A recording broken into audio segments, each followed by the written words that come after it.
Samun High School was a jungle disguised as a school. The teachers had long since surrendered control, and predators roamed freely among the weak. Ju Yongcho and his lackey Kangwook were the worst of the lot, two hyenas who ruled the halls by hunting easy prey. Their favorite victim was Donggu, a timid boy who flinched at every shadow. Every day they cornered him in stairwells, stuffed his face in toilets, ripped up his homework, and laughed as he begged for mercy. The classrooms echoed with their cruelty, and no one dared step in. But the day Doyle arrived, the balance shifted.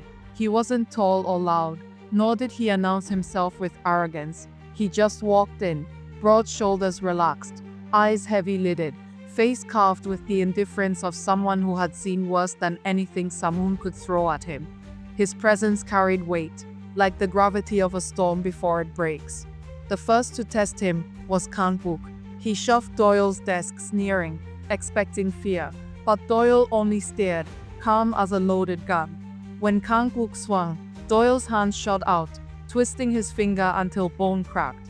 The scream silenced the room. Then came the slap, one so heavy it sent Kangwook sprawling across the floor, blood spraying from his lip. Samun had never seen violence like this. It wasn't wild or showy.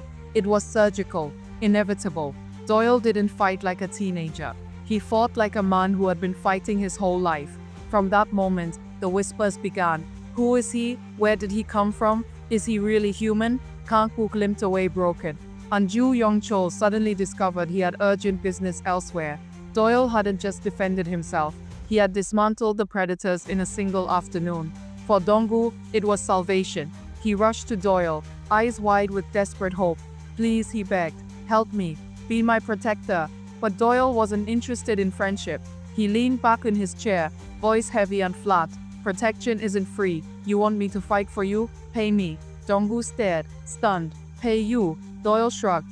I don't fight for free. Money first. Always. It wasn't cruelty. It was policy. Doyle didn't see himself as a savior. He was a mercenary. And even in the blood-stained hallways of Samun, business was business. Word spread, and students began slipping envelopes into his locker.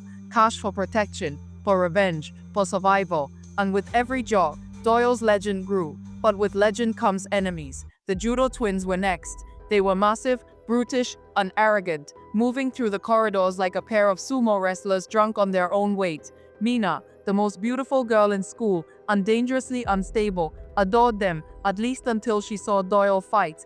Then she switched obsessions with frightening ease, her gaze burning into Doyle like fire. The twins challenged him openly, confident their bulk would crush him. The courtyard gathered to watch. The crowd expected a brawl, something long and bloody. What they got was annihilation. Doyle struck low, his fist smashing into the groin of one twin, with a crack that echoed like a gunshot. The boy collapsed, howling, his bolt suddenly useless. The second rushed in, but Doyle sidestepped, drove a knee into his stomach, and finished with a punch that split his lip open to the gum. Two giants flattened in seconds. The students screamed in disbelief. Mina moaned with delight, her obsession deepening into mania. She wasn't just interested, she was consumed. To her, Doyle wasn't a boy. He was violence incarnate, and she wanted to drown in it. But Donggu, watching from the sidelines, began to understand. Doyle wasn't a hero. He wasn't fighting to save anyone. He was a devil wearing the skin of a student, crushing anyone foolish enough to stand in his way. And devils don't protect, they consume. By now, Doyle's name had crossed school walls. Rumors traveled through Seoul like wildfire. Flyers appeared with his face on them. Students called him the Giga Chad and the Devil of Samun. He was no longer just a transfer student. He was a phenomenon. But every king attracts challenges. The most dangerous came in the form of Jan Hyun-woo, the reigning king of southern Seoul. He was taller, older, a hardened brawler who had already laid waste to rival schools. To him, Doyle was an insult, an upstart punk stealing his throne by rumor alone. He arrived with his crew, stomping into Samun High with all the arrogance of royalty. Mina's eyes lit up, but not with loyalty. She only wanted to see Doyle break another king.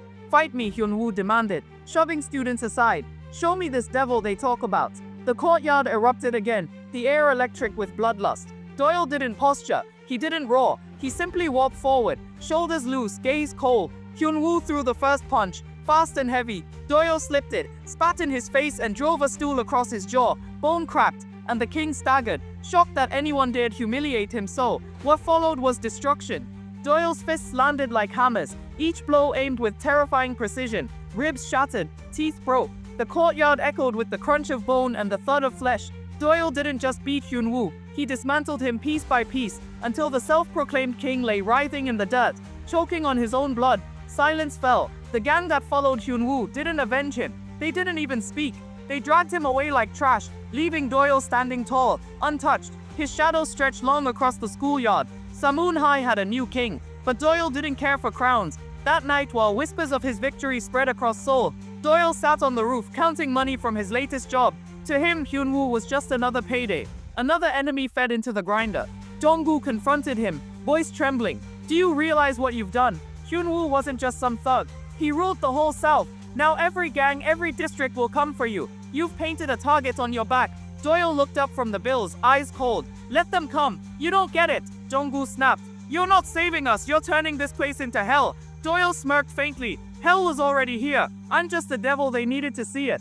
Donggu's mouth went dry. He wanted to argue, but deep down he knew Doyul was right. Mina, though, was past reason. She appeared beside Doyul that night, eyes wild, lips trembling with desire. Every time you break someone, she whispered, I fall deeper. You're not human, Doyul. You're war. And I love war. Doyul didn't answer. He didn't push her away, but he didn't accept her either. To him, Mina was background noise, another symptom of chaos. But Mina's obsession was a time bomb, and Donggu knew it. By morning, Samun High was silent. Bullies walked softer. Teachers looked away. Everyone bowed their heads when Doyul passed. Samun no longer belonged to the strong. It belonged to Doyul. But outside, the city was stirring. Rival kings whispered his name. Old gangs remembered his face. The world beyond Samun High was waiting. And Doyul walking home with Mina trailing like a fanatic. And Donggu dragging his dread behind him. Didn't think of tomorrow. He thought only of the cash in his pocket, the bruises on his fists, and the next fight waiting for him. Because to Doyul there was no future.